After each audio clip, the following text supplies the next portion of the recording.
The date is April 10th, 2004. The place, the heart of the boxing world, Las Vegas, Mandalay Bay Event Center. The fate of the two men entering the ring that night was about to script one of the strangest, most controversial, and most shocking nights in boxing history. On one side, Dr. Steelhammer, the giant from Ukraine, Wladimir Klitschko. On the other side, a hard-hitting American with nothing to lose, Lamon Brewster. At stake was the WBO heavyweight championship belt, left vacant by the retired legend, Lennox Lewis. But for the bookies that night, the fight was already over. Wladimir Klitschko wasn't just the favorite, he was the absolute favorite. The odds were 11-1. Boxing authorities, writers, and even the spectators thought Brewster was merely walking in as a sacrificial lamb. After his loss to Corey Sanders, Wladimir had to prove himself again. He had to save his career. For him, this wasn't just a title fight, it was a I am not finished fight.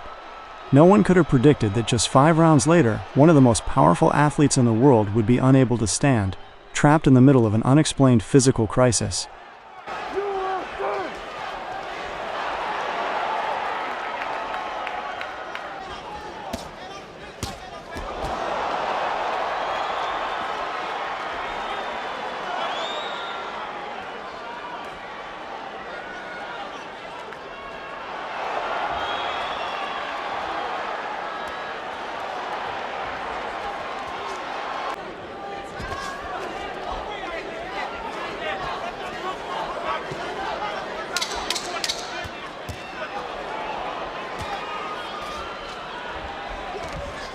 The promoter of the fight was the infamous Don King. Brewster was Don King's fighter, while Wladimir was with the Universum team at the time and reaching the end of his contract. This detail is crucial because these business relationships would later sit at the center of the conspiracy theories. The atmosphere before the fight was tense. Technically, Lamon Brewster was far more limited than Wladimir, but he was one of those old-school American heavyweights who trusted his chin and could end a fight with a single punch. Wladimir, on the other hand, was like a machine, tall, athletic, and technical. Famous boxing writer Bert Sugar and HBO commentators suggested Brewster's only chance was to test Wladimir's notorious glass chin. But Wladimir had prepared so well for this camp that his physical conditioning was at its peak. Or so everyone thought. Could some suspicious activities in the locker room minutes before the fight be the harbinger of the disaster about to unfold in the ring? We will discuss this in detail shortly when we open the poisoning file.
When the first bell rang, the script played out exactly as expected.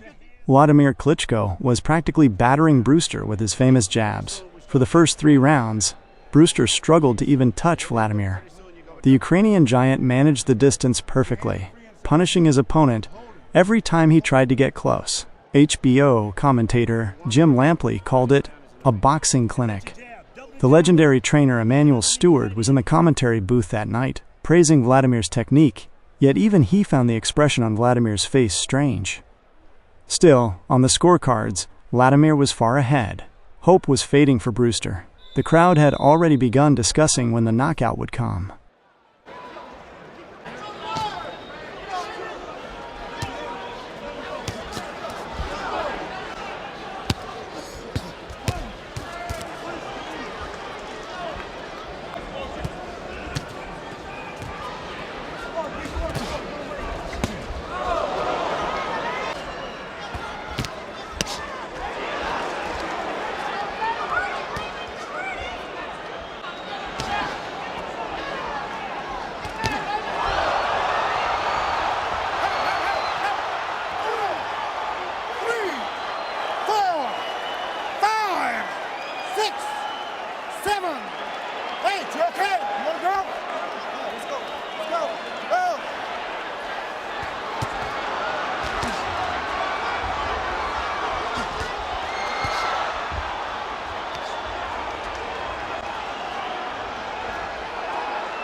In the fourth round, Wladimir decided to end the fight.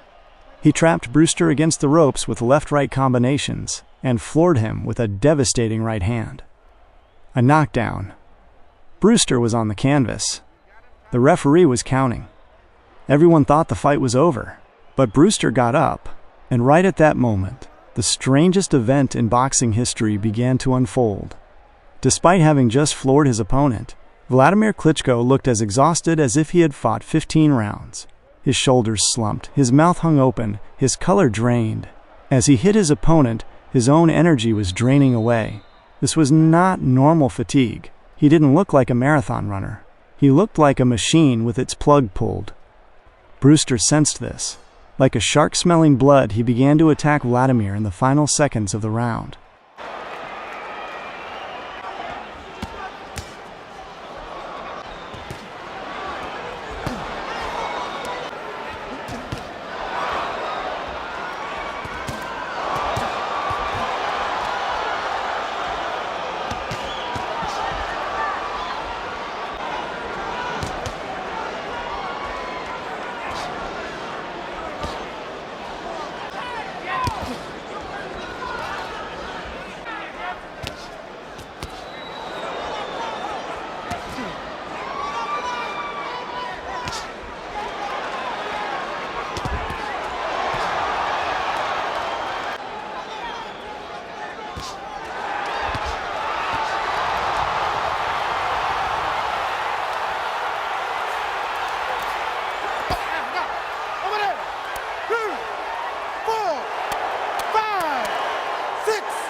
You okay?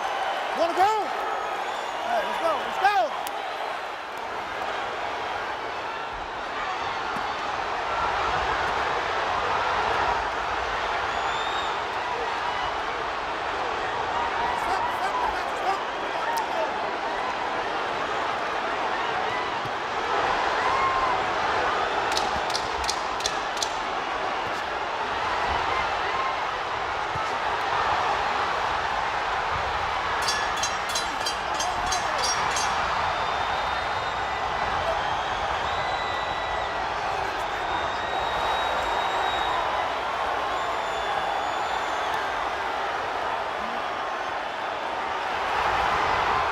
When the fifth round began, Wladimir Klitschko was like a ghost in the center of the ring.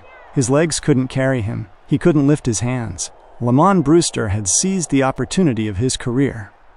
He started bombing Wladimir with left hooks and right hands. Klitschko could not respond. Referee Robert Bird stepped in and gave Wladimir a standing 8 count. The bell rang. The round was over. Wladimir tried to return to his corner, but he couldn't. His legs tangled, he lost his balance, and he collapsed face first onto the canvas. The referee waved the fight off. Mandalay Bay was in shock. The 11-1 favorite hadn't been knocked out by his opponent. He had been betrayed by his own body.